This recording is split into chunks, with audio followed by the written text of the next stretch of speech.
السلام عليكم، ان شاء الله تكونوا كامل ملاح. قبل ما نبداو كالعاده صلوا على النبي عليه الصلاه والسلام. كيما راكم تشوفوا الكاطو تاعي تاع العيد تاعي هو هذا هذا الكاطو بالشوكولا، يعني ذوق رائع وعنده واحد الحشوه ما شاء الله شحال بنينه. كيما راكم تشوفوا تزيين بسيط وشكل رائع وشكل راقي. نروحوا نشوفوا هنايا المقادير وطريقه التحضير. عندنا هنايا لاباط صابلي كيما في الفيديو السابق. عندي هنايا 250 غرام تاع المارغرين، ضفت لهم كاس تاع السكر، ضفت لهم بيضه وصفار بيضه. عندي ايضا قرصه تاع الملح، وايضا ملعقه تاع لافاني كما راكم تشوفوا. يعني هنا سرعت لكم الفيديو، زائد كاس تاع المايزينا، يعني فقط باش ما تولوش الفيديو السابق تحوسوا على لاباط صابلي. عندي هنايا نصف ملعقه تاع خميره الحلويات، ونجمعهم بالفرينه حتى نتحصلوا على العجينه. هنايا نجيب ساشي ولا بابي اليمونتير، نحل فيه لاباط صابلي تاعي كما راكم تشوفوا، يعني سمك 3 ملم.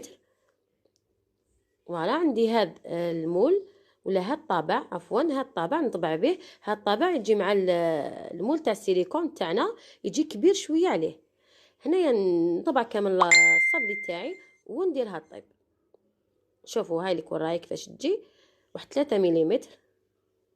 انا نكمل نطبع كامل الصابلي تاعي ونديرها طيب، ونروح نشوفوا طريقه التزيين. حبيبتي هذا هو مول السيليكون تاعي. الحبه تاع لاباط صابلي تكون لازم كبيره شويه على المول تاع السيليكون. نروحوا نجيبوا الحشوه. هنايا عندي عفوا عندي قفريط مطحون. عندي ايضا حلوه ترك كما قلت لكم. حلوه ترك تاعي جاتني يابسه، على هذيك طحنتها في الروبو. راهي تبان لكم هنايا لوز ولا تبان لكم عفسه واحده اخرى، مي بصح هي حلوه الترك. هاي كلابواط تاعها. عندي ايضا كاوكاو مطحون، هاوليك مقلي ومطحون. هنا يا حبيبتي انا كنت ذوبت الشوكولا تاعي ودرت زدت لها شويه تاع الكاوكاو وتحذف لي المقطع للاسف. هنايا مام الحشوه جمعتها بالكونفيتور بالمعجون، وايضا تحذف لي المقطع. معليش هاي باينه كيفاش يعني الحشوه كل واحد الاختيار تاعو، كل واحد يجمعها كيما حب. يعني تقدروا تليموها بالنسلي، تقدروا تليموها بالعسيله ولا بالمعجون. انا نحب نليمها بالمعجون، يعني طعم المعجون يعجبني في الحشوه تاعي. هنايا ندير كامل الحشوه داخل الشوكولا. هنايا بالنسبه لليمون دهنتهم 3 خطرات بالشوكولا ودرتهم في الثلاجه باش تجمدوا لي. يعني لو كان ديروا دوكوش تاع الشوكولا حتكسر معاكم، لازم 3 كوش تاع الشوكولا. هنايا نديمو لي الحبه تاع الحلوه تاعي ونديرها في الصابلي مباشره، يعني راح تلصق ما حاش تعبنا، على خاطرش الحشوه تاعنا راهي طريه ما راهيش يابسه. هاوليك حبيباتي الشكل تاع الكاطو تاعنا كيفاش يجي. هذوك الحبيبات هما تاع الكاوكاو.